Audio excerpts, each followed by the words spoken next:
Di dalam hidup dengan Tuhan itu kita sudah diberi Roh Kudus. Jadi segala sesuatu yang persis tahu itu siapa? Roh Kudus. Nah, jadi di situ dikatakan agak beda daripada yang biasa. Di situ dikatakan toh, apakah Anda sudah siap menerima, ya toh? Jadi bukan apa? Ayo tuh, bukan siap. Apakah saudara siap menerima? Ya toh? Siap menerima berkat yang Tuhan sudah sediakan. Nah, itu beda daripada kata-kata gini, Tuhan mencurahkan berkatnya atas Anda. Ngerti bedanya? Ngerti? Kalau Tuhan mencurahkan berkatnya atas Anda, itu tergantung Tuhan. Tapi kalau ini dikatakan, apakah Anda sudah siap menerima berkat? Tergantung siapa? Kamu. Nah, tergantung Anda. Nah, pada waktu itu saya lalu berdoa. Kenapa Tuhan? Kok aneh? Hari ini kok aneh? Ya toh? Kali ini orang-orang anak-anak Surabaya ini kok dapetnya kok aneh? Aku bilang itu. Dari segi manusia yang ditonjolkan, bukan dari segi Tuhannya. Terus saya meriksa diri saya sendiri, saudara. Sebab saya sebagai salurannya toh. Saya meriksa. Wah, ini kalau begitu begini ini berarti saya sendiri ada salah ini. Sebab saya membawa ini sesuai dengan cuma kebutuhan kamu. Padahal saya tahu jatah saya itu sekolam. Jatah kamu itu cuma seember. Lah kok saya cuma ngasihin, kamu ngambil seember. Wah, jangan-jangan saya salah ini. Terus saya berdoa, saudara. Tadi malam itu jam 2 dibangunin, sembahyang. Terus habis itu jam 4 dibangunin lagi, sembahyang lagi. Jadi jam 2 sembahyang, selesai, tidur sebentar, bangun lagi, sembahyang lagi. Terus saya sembahyang, saya ditunjukin, saudara. Ditunjukin apa? Ternyata kamu semua ini kan sudah disediakan. Tadi kan Linda dapat penglihatan anggur loh. Anggurnya banyak toh. Kamu mau toh? Kamu kepengen toh? Mau ngambil toh? Bisa toh? Nah, kalau kamu bisa itu bilang bisa itu kekuatanmu dewe, hati-hati gue. Nah, saudara tahu pada waktu saya dilihatkan Tuhan, sembahyang jam 4 itu dilihatkan Tuhan. Ternyata yang datang semua ini semua kepingin, semua mau menyiapkan diri. Tapi ternyata rumahnya banyak sawangi, kotor. Nah, sehingga kalau berkat itu diberikan, umpamanya anggur, ya toh? Kamu melihat anggurnya bagus-bagus toh? Mendatangkan berkat toh? Tapi kalau tanganmu kotor, ada bakteri ini enggak? Bawa apa? Nah, jadi di samping berkat ada penyakit, penderitaan. Ada hal-hal yang menyebabkan penyakit. Lalu saya bilang, loh Tuhan, Engkau mau ngasih berkat. Makanya saudara ditanya, apakah engkau sudah siap menerima? Nah, itu dari segi saudara. Saya dulunya nggak ngerti. Tapi kok aneh ini. Biasanya kan aku mau beri, ya toh. Tapi kali ini kok dituntut dari orang-orang ini, kamu sudah siap belum? Nah, ternyata lalu Tuhan tunjukkan itu ada sawangi. Loh, wah kalau gitu ini perlu dibersihin dulu. Kalau udah dibersihin dulu nanti bawa penyakit. Berkat itu tidak jadi berkat tapi jadi kutuk, campur kutuk. Ngerti tidak? Contohnya gini, kita ingin minum perjamuan kudus. Itu kan indah toh. Tapi kenapa di dalam Alkitab dikatakan ada yang membawa penyakit, bahkan kutuk, bahkan kematian? Kenapa? Kekotoran ini sebabnya. Nah, itu dari segi saudara loh. Sebaliknya dari segi saya. Saya berdoa. Tuhan, salahku apa? Aku ini merasa ada sesuatu yang tidak beres ini bagi diri saya. Tuhan ngomong gini, saudara. Ya memang, gue ya turut tak beres. Hah? Tak beres? Iya. Kamu pergi ke Surabaya ini lewat Semarang. Lewat Jakarta, lewat Semarang. Oh ya betul. Jatah kolammu, Tuhan bilang, itu gede. Tapi waktu di Semarang, kamu isi dengan perkara-perkara jasmani. Sehingga jatah kolamnya jadi sempit. Apa salahku? Makan, minum terus. Nah, ngerti saudara? Kita kerap kali jadi hamba Tuhan ini jujur. Saya setelah khotbah dijak makan enggak? Hah? Ayo, kamu sudah siap-siap ngejak makan enggak? Nah, ini gara-gara ini ternyata. Aku bilang gitu. Lah di Semarang itu Angsal pulang, kan selesainya jam 9. Saya makan. Ada Jepang, ada Korea, ada apa. Makan terus. Pulang, kenyang toh. Sampai rumah, belek. Mongkok mekar ini saudara. Lah, ternyata badan saya tambah berat. Itu ternyata kok nyempitin kolamnya. Karena hidup kita itu terjadi dari roh, jiwa, dan tubuh. Jadi kalau tubuhnya ini dimanjakan, ternyata jiwa dan rohnya ini jadi kecil. Nanti saudara. Wah, itu langsung saya bertobat, saya minta ampun. Wah, benar Tuhan, salah ini aku bilang. Sadar enggak? Enggak sadar. Loh, kan orang itu baik, berbuat baik, berterima kasih sama saya, ngajak makan. Nah, saya kerap kali sama istri saya kan sungkan. Kalau enggak makan enggak enak, dimakan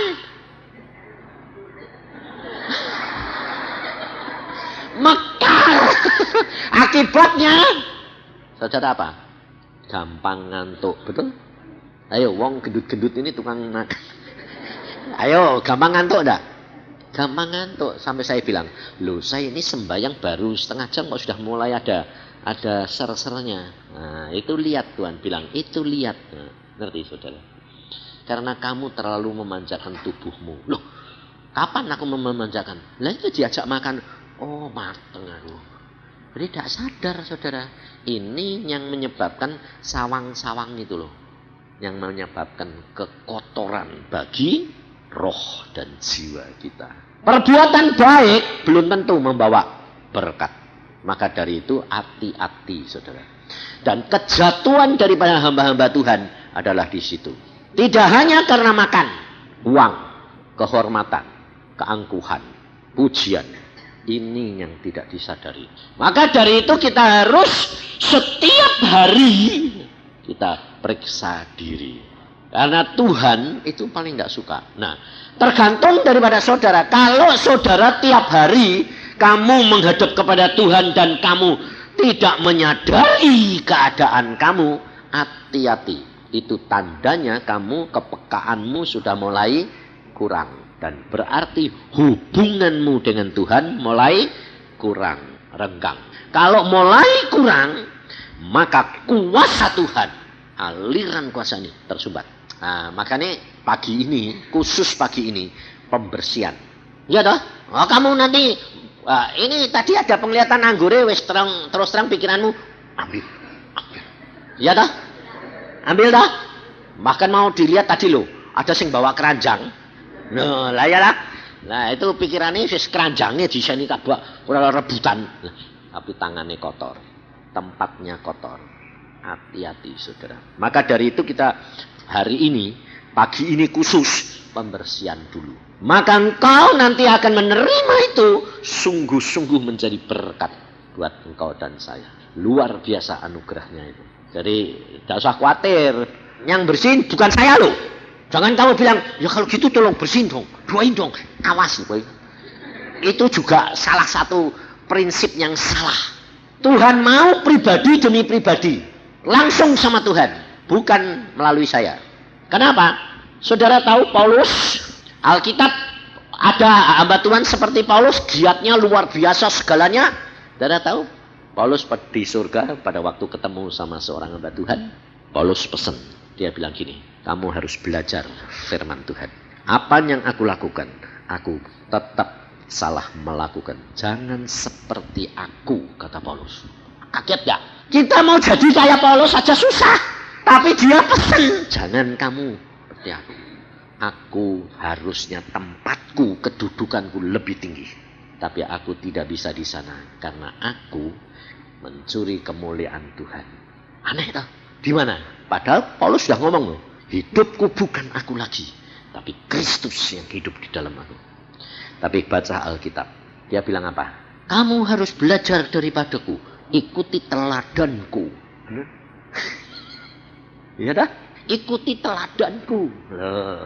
Kenapa Paulus sadar dia berkata, ikuti teladanku? Kenapa dia ada berkata, ikuti teladan Kristus seperti aku mengikuti teladan Kristus? Dia bilang apa? Ikuti teladanku seperti aku mengikuti teladan Kristus. Jadi harus melalui Paulus. Ngerti saudara? Itu mencuri kemuliaan Tuhan. Sehingga kedudukannya turun. Ngerti? Repot toh? Makanya Tuhan Yesus ngomong, belajarlah kepadaku karena aku rendah hati dan lemah lembut. Kuncinya rendah hati. Selalu tiap hari sadar apa yang engkau dan saya lakukan. Itu hati-hati. Sebab bisa membuat menjerat kita. Seperti yang saya lakukan. Saya tidak tahu saudara. Justru datang sini. Saya bilang sama Pak Samudi sampean. Aku mau datang Senin sore karena dari Semarang. Tapi kamu jangan ngomong-ngomong sama orang. Supaya apa? Supaya saya dapat diam diri menyiapkan diri untuk besok. Nah, sampai Pak Samudi mesti cari akal ini. Ketemu orang di airport tanya, Pak jemput siapa? Dia pinter dia, sudah pinter dia, lihai. Dia jawabnya, jemput Pak Yusak enggak? Jemput temanku. Enggak salah toh? Nah, jemput temanku. Nah, enggak salah. Bener, ngomong aku temennya. Nah, jadi dia tidak tanya terus ya wis meneng ae. Nah, gitu loh saudara. Si Im juga ditanyai, Pak Yusak datang kapan? Biasanya kalau dari Bandung Selasa pagi. Betul enggak? Biasanya kalau dari Bandung Selasa pagi. Tapi hari ini kali ini enggak dari Bandung, enggak dari Semarang, Senin sore. Tapi dia enggak ngomong, enggak usah bohong. Ngerti?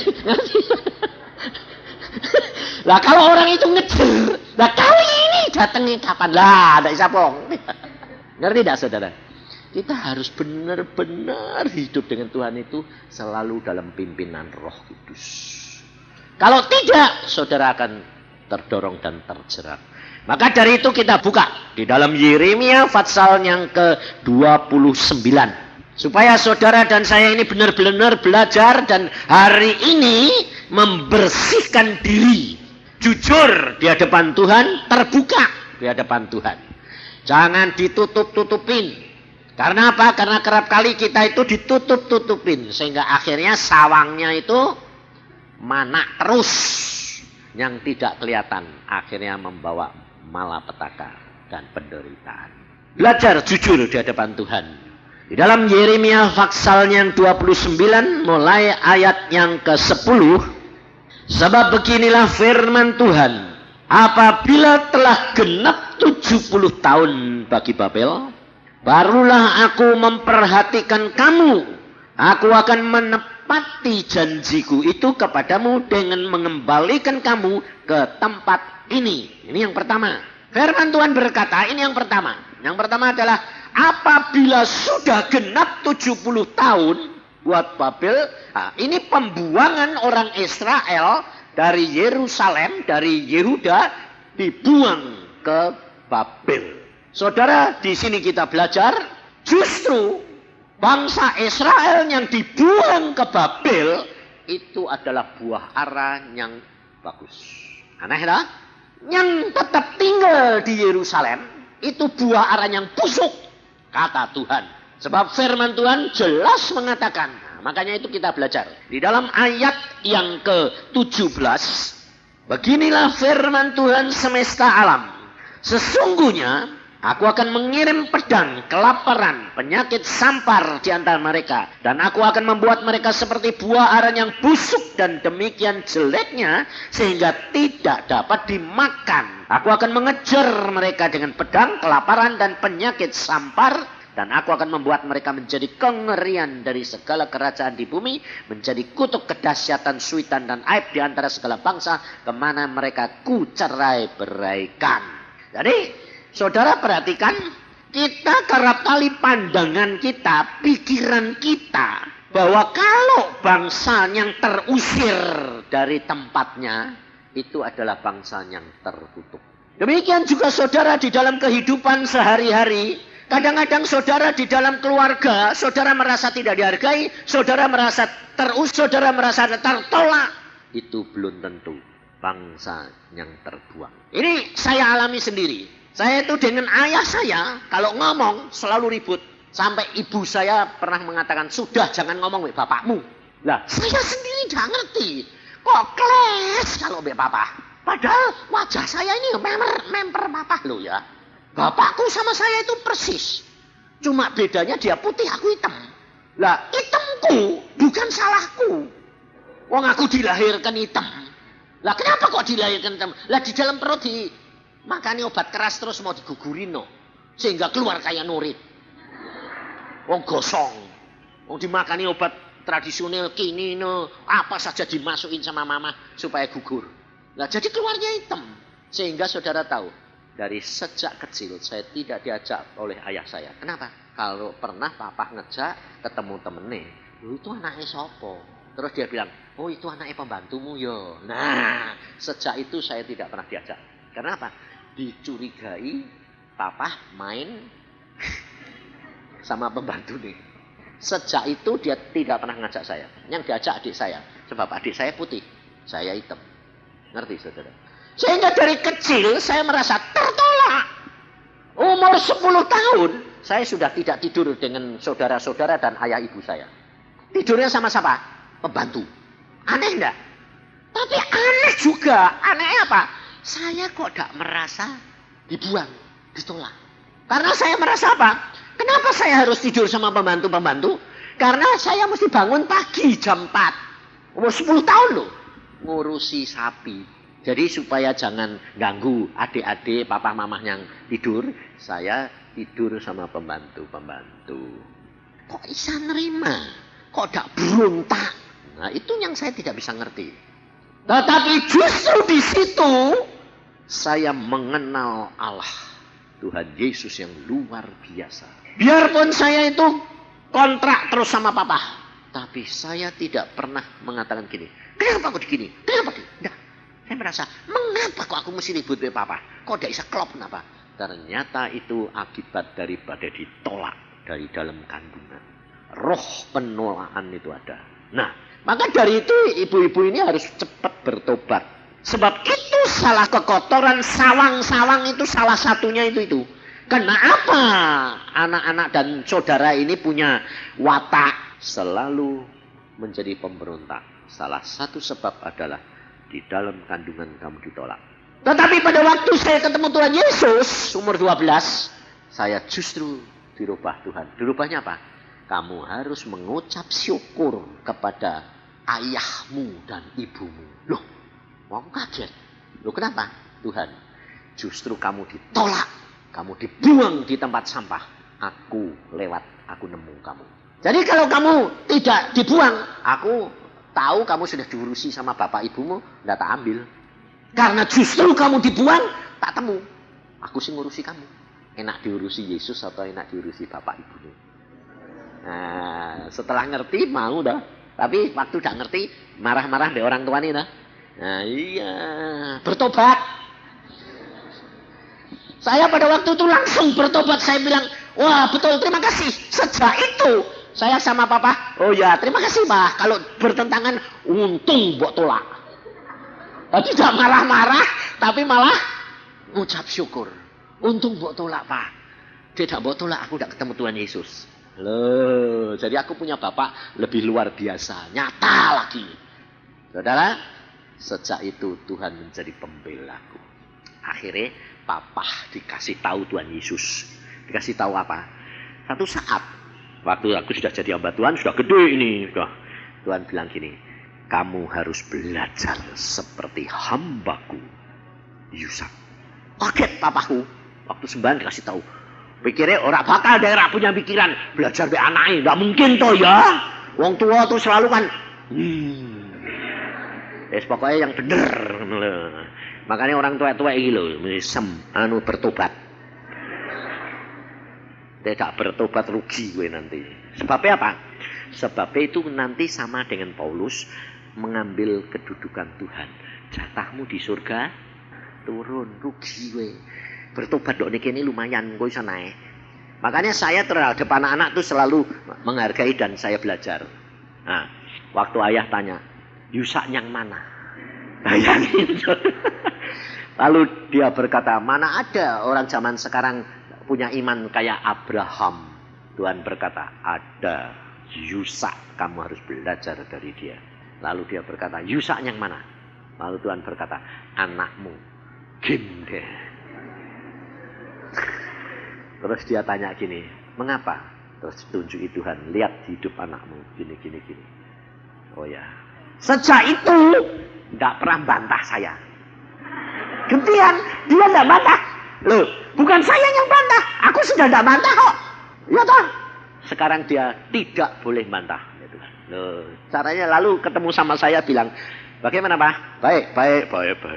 Terus saya ajak ngomong, loh Pak, kamu sekarang kalau ngomong kok enggak tanya, enggak jebak. Kok kamu sekarang ngomong, menurut kamu bagaimana? Loh, kok aneh? Aku bisa berubah gitu loh. Wong berat enggak pernah dulu bilang menurut kowe piye? Oh, itu salah satu laki-laki atau perempuan yang gengsi di dalam rumah tangga. Enggak ada kalau perempuan yang dominan mesti ngomong sama suaminya atau laki sama istrinya, saya sama istri umpamanya. Saya dominan. Saya enggak pernah dari dulu. Menurut kamu bagaimana? Enggak pernah toh? Jujur. Pernah? Enggak pernah. Tapi sekarang tanya istriku. Soal menurut gue piye? Itu belajar rendah hati, saudara. Maka dari itu, saudara, sejak itu papa saya tanya, Pak kenapa? Mulai sekarang kok kamu bilang menurut kamu? Lah iya, aku tuh kemarin dikasih tahu Tuhan, kasih tahu apa? Suruh belajar dari kamu. Oh, dari aku? Nah terus, lah iya aku saya ini yang menurut Tuhan, takut toh. Ya sudah, menurut gue piye. Gini. Ya bener itu, tapi susah loh. Ngerti dah? Sampai mau meninggal kurang sebulan, suruh datang Tuhan ke Cirebon. Saya datang, Papa ini kurang satu tok yang tidak bisa dilepasin. Apa? Ikatan masa lalu. Merasa kamu dulu itu orang yang sukses, orang yang kaya raya, tapi dibikin habis sama Tuhan. Jadi kebanggaannya masa lalu itu melekat. Menjadi apa? Mitos. Kamu ini satu Pak, Tuhan bilang. Lepasin. Itu gara-gara ikatan mata duitan. Jadi pernah jadi orang kaya, bangga, sekarang enggak punya. Jadi itu ikatan itu tidak bisa lepas. Saya bilang, itu lepasin Pak. Terus dia bilang apa? Ya betul, itu betul. Tapi susah. Saudara tahu apa akibatnya? Tuhan sudah memberikan jalan keluar. Tuhan sudah memberitahukan kelemahannya. Tuhan sudah menyediakan anggur yang manis. Tapi dia tidak bisa mencapainya. Kenapa? Tidak mau dan tidak mampu melepaskan. Akhirnya Tuhan memberikan jalan keluar. Tuhan beritahukan kepada saya. Waktu ayahmu sudah dekat dan sudah hampir habis. Hanya ada satu jalan buat ayahmu untuk melepaskan itu. 2 minggu kemudian pian sui. Padahal habis periksa dokter. Semuanya bagus. Papa itu sampai mau mati itu sehat. Seger. Dokter bilang, semua bagus om. Besok bangun, lumpuh. Waktu saya ditelepon, Papa lumpuh. Saya tanya, Tuhan, apa mau? Ini jalan satu-satunya. Setelah ini pulang. Lalu adik saya mengatakan, bawa ke Jakarta. Dia telepon pada saya, Kak, bagaimana? Semua adik-adik sudah rageman, sudah bilang, bawa ke Jakarta. Akhirnya telepon saya, dia bilang, bawa ke Jakarta. Saya bilang, ayah pasti pulang. Kalau kamu bawa ke Jakarta, nanti pulang di Jakarta, kamu yang susah. Gotong-gotong mau bawa kubur di mana. Pasti pulang. Hanya 1-2 minggu, Tuhan memberi kesempatan. Ya kalau gitu di Cirebon. Ya, Cirebon. Saudara tahu di Cirebon, adik saya langsung dari Australia bilang, aku tidak mau ketinggalan. Sampai ke Cirebon, Papa masih hidup. Nah, menurut dokter, setelah dirawat 10 hari, sembuh total. Tinggal latihan. Loh, saudara. Kelumpuhan itu tinggal latihan. Sempurna. Dokter bilang, bagus tinggal latihan. Semua sudah beres. Pindah dari ICU ke VEP. Nanti latihan. Waktu itu, saya dari Jakarta sudah telepon sama adik saya. Awas. Adik saya yang paling kecil, Esther ini, saya bilang, Esther, kamu mau nganter Papa pulang enggak? Iya. Jangan tinggal sedetik pun. Kamu tungguin terus. Kamu nantinya nganter. Yang tahu dia pulang. Ya. Nah, saudara tahu, dipindah jos jam 9, jam 10 ditanya, Pak mau minta makan apa? Gudeg. Di surga ana gudeg gitu ya. Jadi dia minta gudeg, ada yang bawa gudeg sekalian. Dari Jawa Tengah, enak-enak. Setengah berapa suapan, dia bilang gini. Gelap mati. Jadi makannya belum habis, baru berapa suap, dia bilang, minum dulu. Disuruh minum. Loh, Pak, minumnya belum jadi diminum sudah. Loh, kok sudah pulang? Untung aku yang nyuapin. Ngerti saudara? Enak dikasih tahu Pak ya enggak? Kasih tahu dek takut piye. Nah, makanya itu loh masih bilang enak dikasih tahu, itu mesti karepmu dewek meneh. Sasukae Tuhan. Diajari kok yo wangel luar biasa. Isih karepe dhewe meneh. Ndak sadar toh? Ya itu lho sing angel. Bangsa Israel dibuang ke Babel 70 tahun. Ada waktunya. Sebelum 70 tahun tidak bakal dilawat. Kamu mau berdoa kayak apa? Kamu mau ngotot kayak apa? Kamu mau berusaha kudus suci kayak apa? Tidak akan dijawab. Maka dari itu yang dipentingkan adalah apa? Kamu selama nunggu menyiapkan dirimu untuk layak menerima berkat dan karya Tuhan. 70 tahun pulang. Tapi kalau engkau tidak siap-siap, tidak dapat jatah pulang. Malah mati di pengasingan seperti bangsa Israel. Hal ini supaya saudara itu menyadari bahwa Allahmu itu merencanakan hidupmu. Karena di dalam Mazmur 37 berkata apa? Tuhan menetapkan langkah-langkah orang yang hidupnya berkenan. Jadi yang tidak berkenan, milih dewek enggak? Milih dewek. Tidak bakal sampai. Ngerti saudara? Karena Tuhan pada waktu Adam dan Hawa diciptakan, Tuhan sudah memberi kenapa? Kuasa manusia memilih jalannya sendiri. Tergantung kamu.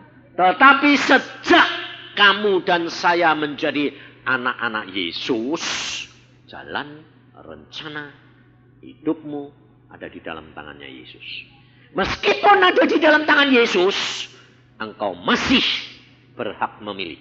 Maka ada kehendak Tuhan dan seizin Tuhan. Kalau kehendak Tuhan 100% kamu menyerahkan hidupmu, langkah-langkah hidupmu dalam tangan Tuhan. Kalau seizin kamu yang minta, menetapkan, memilih, diizinkan. Maka kalau kamu seizin, kamu harus bayar harga. Karena kamu yang minta. Tapi kalau engkau kehendak Tuhan, tetap bayar harga, tapi murah. Karena diukur dengan apa yang ada pada dirimu. Sehingga di dalam 1 Korintus 10 berkata, Tuhan tidak membiarkan kamu dicobai lebih dari kekuatanmu. Pada waktunya diberikan jalan keluar. Nah, pada waktunya, ini batas waktu yang ditetapkan oleh Allah. Nah, batas yang ditetapkan oleh Allah ini, saudara, maka dari itu hati dan pikiranmu mesti beritahu. Beritahu. Kalau engkau bilang, wah kok tidak selesai-selesai sih, kamu ngomong sama jiwamu. Semua sudah ditetapkan oleh Allah. Jangan mendahului, jangan terlambat. Sehingga engkau mempunyai kepercayaan kepada Tuhan tidak luntur. Sebab hal-hal yang ini, yang dari luar ini, yang menyebabkan luntur. Imanmu jadi rontok. Karena apa? Kepencet. Lalu kamu kasihan diri sendiri bilang gini, ya wong sudah nurut loh ya, kok masih dipencet. Kamu ngomong gitu, berarti kamu kurang percaya. Nyalain Tuhan meneh kurang ngajar. Ngerti saudara? Maka dari itu saudara itu harus belajar. Kalau saudara itu berjalan langkah dengan Tuhan, luar biasa. Kelemahan-kelemahanmu sekalipun tidak masalah. Kamu bodoh, Tuhan bisa membuat kamu pintar. Kamu tertinggal, Tuhan bisa mengejar. Tuhan itu luar biasa. Sebab saya ngalami sendiri saudara. Umur 14 itu barusan kelas 3 SD. Bayangin, 14 tahun baru kelas 3 SD. Pinter apa bodoh? Ke belakang. Bukan bodoh lagi. 14 kelas 3 itu bodoh. Tapi aku bisa jadi dokter sekarang pinter apa bodoh? Ayo. Allah itu sanggup. Padahal 49 itu saya umur 14. Di kelas 3 SD. Tapi karena Tuhan, saya cuma nurut. Sampai Tuhan bilang, sekolah ke Semarang. Tuhan, aku di kelas 3 ini gak duit lagi. Bukan solo sekolah ini siapa sih bayari mama, papa. Gak bisa, aku ngurusi sapi. Gak bisa Tuhan. Tuhan bilang, sekolah. Ya wis. Caranya bagaimana? Ya sudah, jangan mikir. Lalu gini, mama gak punya duit, terus mikir dewek. Piye caranya? Gak usah. Ya oke Tuhan. Yang saudara dan saya butuhkan, oke, mau. Dan dari hati dan pikiran, ya siap. Dah. Bagaimana cara? Jangan mikir. Mustinya. Loh, itu yang menyebabkan kamu tidak tahu jalannya. Saya enggak. Ya sudah. Ya mainan, ya biasa kerja. Om saya dari Semarang datang. Lalu saya nanya gini. Kamu ini kalau tidak sekolah itu mau jadi apa?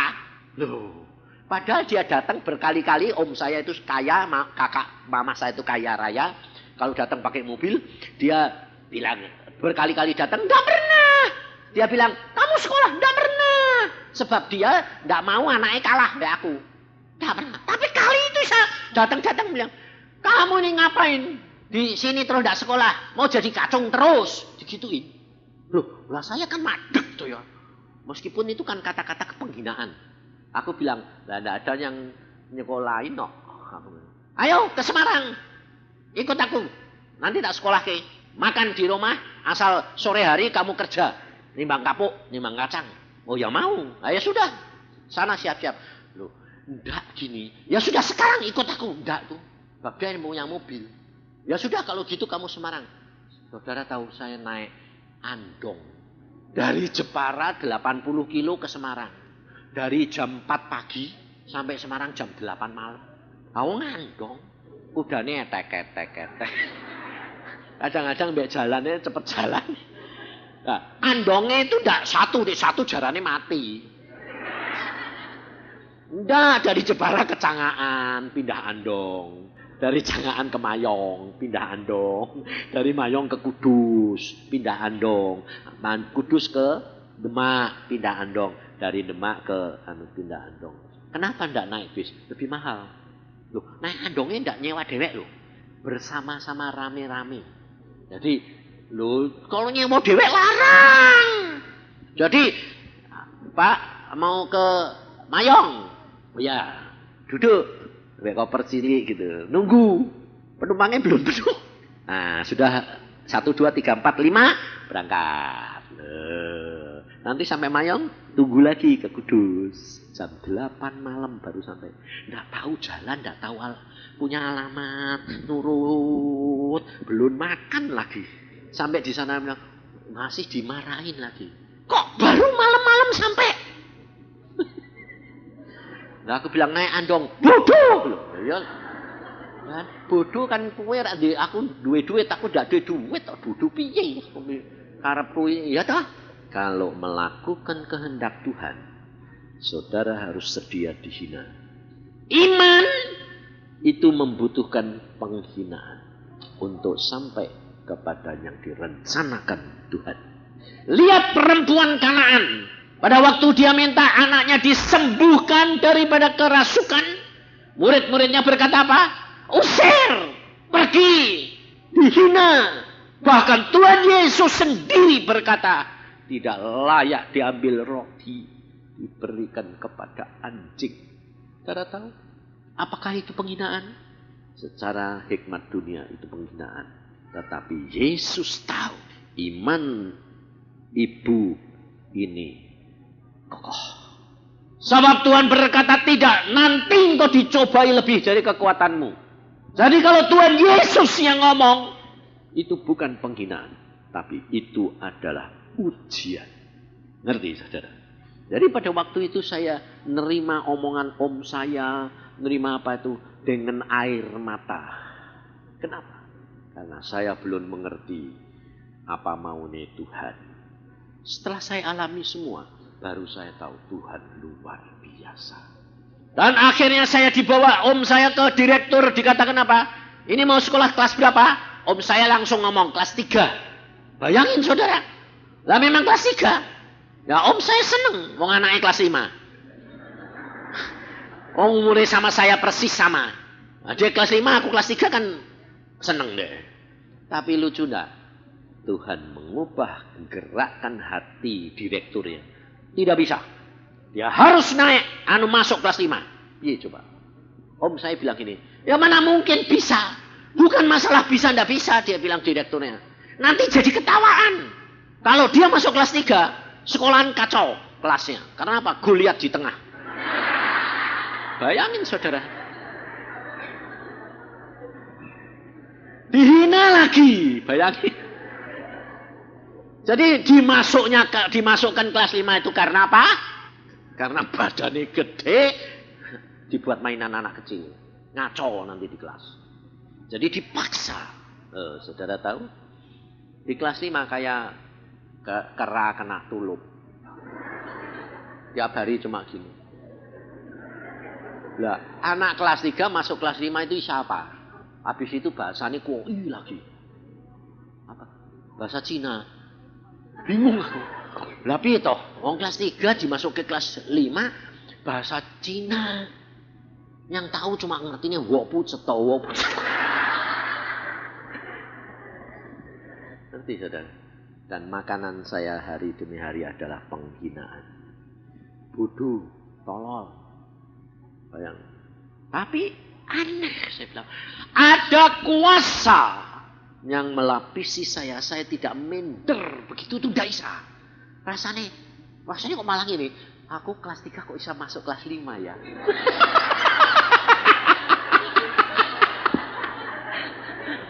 Aneh gak? Loh, itu kan aneh toh. Padahal tiap hari makanan saya itu bodoh tolol. Tapi kok bangga. Aneh gak? Sampai saya itu sekarang gak bisa ngerti itu. Loh, wong bodoh tolol kok bisa bangga. Aku bilang gini, lumayan ya lah. Saya kelas 5 itu tahu istri saya. Karena dia sekolah Belanda. Karena satu halaman, sana sekolah Belanda, sini sekolah Cina. Dia bakal jadi jodohku.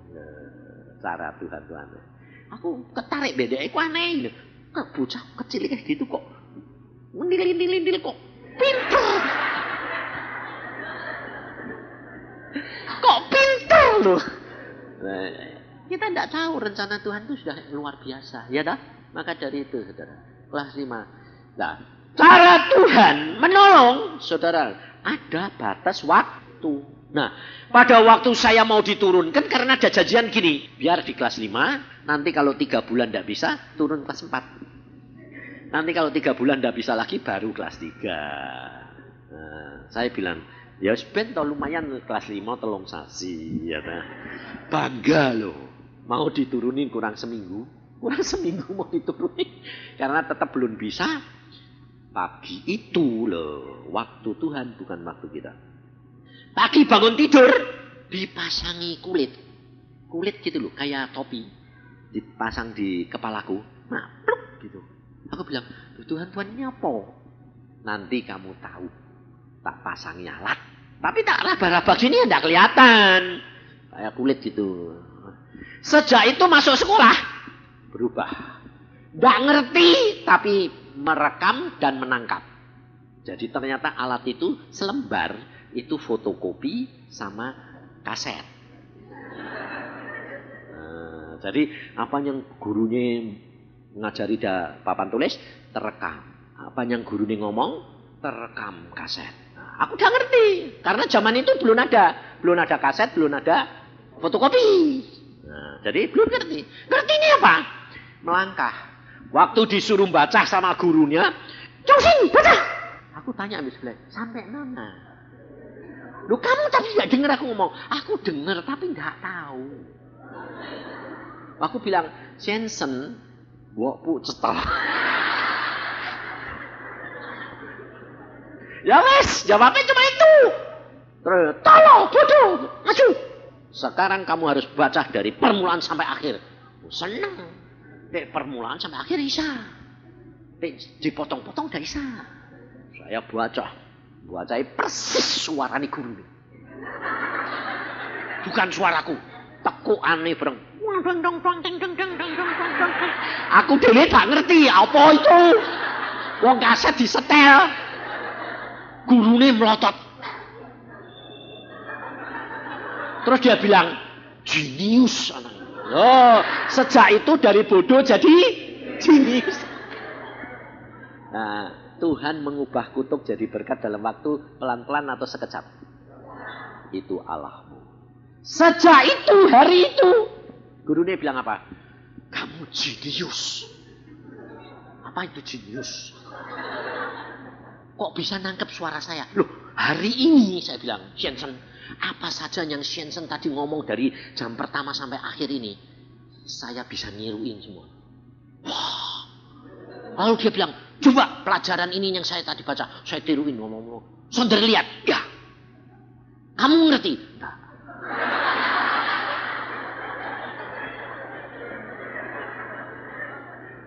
Loh, kamu gak ngerti? Nah terus yang saya tulis di papan tulis, saya tahu. Tapi gak ngerti. Wah, jenius. Belum ada anak yang punya otak kayak kamu. Nah dari dulu kok gak bisa? Loh, udah baru tadi pagi yo. Loh, dari pagi kenapa? Gak tahu, saya dipasangi kulit gitu loh. Tapi gak kelihatan tuh. Gak ada. Nanti pulang ikut saya ya. Kenapa? Tak ajari makan di rumah saya. Oh, saya tiap hari 2 jam. Makan, habis makan diajari, dibacain semua. Semua pelajaran dari A sampai Z dibacain. Langsung nempel. Mau direkam. Bayangin dalam hari-hari itu saudara tahu semua terekam. Waktu ulangan dia bilang, ini ulangan semua sudah saya pelajarkan 10. Tapi kalau angkanya dirubah 0. Jadi 3 diganti 2. Mamanya 3 tambah 2 7. 3 tambah 1 berapa? Dirubah 0. Tidak bisa. Dia bilang, loh kamu kok ini kok salah? Nah, Shensen rubah kok angkanya. Loh, kalau diubah gak ngerti. Jadi kalau Shensen ngasih ulangan yang pernah dikasihkan 10. Jadi di rumah saya diajari semua. Nanti kalau ulangan yang diajari di rumah 10 terus. Langsung naik kelas 6. Wah, ya sudah SMP. Aku kelas 6. Wah, sama Shensennya itu dikasih tahu guru kepalanya. Ini anak punya otak tuh aneh. Suruh tak baca kayak semua pelajaran kelas 6 dalam waktu sebulan semua habis. Bisa. Mosok. Diajari saya khusus. Sebulan habis. Dites 10. Nah nanti kayak ujian kan tidak cocok. Ujiannya kan tidak pas. Nah tidak tahu supaya ujiannya podo. Tidak ya 0. Saudara tahu? Saya dites ISA. Langsung sore suruh sekolah SMP kelas 1. Dari pagi sekolah SD, sore SMP 1. SD, tidak makan. Makan minum air. Tidak punya duit. Lalu dia bilang, kalau kamu rata-rata sore SMP 8,5 SD lulus, langsung naik kelas 2 SMP. Lulus, ketemu dia sak kelas. Dari kelas 3, dalam waktu 2 tahun, saya di SMP kelas 2. Ayo, naik berapa tahun? 3, 4, 5, 6. Ngerti saudara? Tuhan sanggup melakukan segala perkara. Jangan takut, jangan khawatir. Anakmu bodohnya kayak apa? Tuhan yang tahu. Dia sanggup melakukan segala perkara. Karena Allahmu itu Allah yang luar biasa. Maka dari itu saudara, kita harus perhatikan. Ada waktu segala perkara. Sakit penyakitmu sekalipun ada waktu. Kalau kamu berbuat dosa, lalu kamu kena akibat sakit, ada waktu. Sebab Tuhan itu adil. Maka dia beri hukuman berdasarkan waktunya tertentu. Ada yang dihukum banyak, ada dihukum sedikit. Tergantung Tuhan. Nah, waktu ini bisa panjang, bisa pendek. Contohnya bangsa Israel dari Mesir ke Kanaan, harusnya 40 hari, jadi 40 tahun. Mengapa? Karena tindakan kita salah. Panjang, memanjang. Gerutu, menyalahkan Tuhan, ngomel, mengeluh, Tidak ada air, tidak ada roti, kepingin ingat masa lampau, ingat ayah saya. Masa lampau, kebanggaan masa lampau tidak pernah ditinggalkan. Tuhan berkata, itu ikatan dan itu dosa. Harus dilepaskan, bayar harganya daripada nanti masuk neraka. Maka dari itu saudara harus perhatikan. Tuhan mau supaya saudara dan saya berbuah roh. Itu adalah perbaikan watak. Sebab orang masuk surga dan mendapatkan jatah yang komplit adalah berbuah. Makanya Tuhan berkata apa? Hendaklah engkau berbuah lebat. Bukan saudara karunia. Bukan saudara dipakai Tuhan luar biasa. Tapi apakah engkau berbuah atau tidak? Saudara dipakai Tuhan, tapi saudara harus ngalami apa yang engkau dan saya ajarkan. Kalau tidak, orang lain masuk, kamu ketinggalan. Jadi calo surga. Dan ada hamba-hamba Tuhan sekarang ada di alam maut. Karena mereka, Tuhan berkata begini. Ya, seorang anak Tuhan dilihatkan, loh Tuhan itu kan hambamu. Ini kan hambamu besar, ini kan hambamu besar. Kenapa di alam maut? Tuhan berkata, mereka hanya bisa mengajar, tapi tidak dapat melakukan. Kasihan dong Tuhan, itu upah yang dia dapat. Karena selama dia di dalam dunia, dia sudah mendapat upahnya. Dipuji, disenangi, dan disenangkan. Tetapi dia tidak mendapat apa-apa di sini. Bahkan di alam maut bagiannya. Hati saudara. Engkau sendiri yang tetap menguasai hati pikiran kami. Sehingga mulut kami, telinga kami, mata kami tetap tertuju hanya kepadamu. Supaya nanti pembersihan hari ini benar-benar bersih. Dan engkau ingatkan apa yang ada di dalam diri kami yang belum bersih. Yang perlu dibersihkan. Kami mau Tuhan. Karena kami mau rendah hati dan lemah lembut mau dibentuk. Supaya kami jangan ketinggalan. Dan kami dapat meraih berkat yang kau sudah sediakan hari-hari ini. Terima kasih Bapa. Dalam Tuhan Yesus kami mengucap syukur dan percaya. Amin.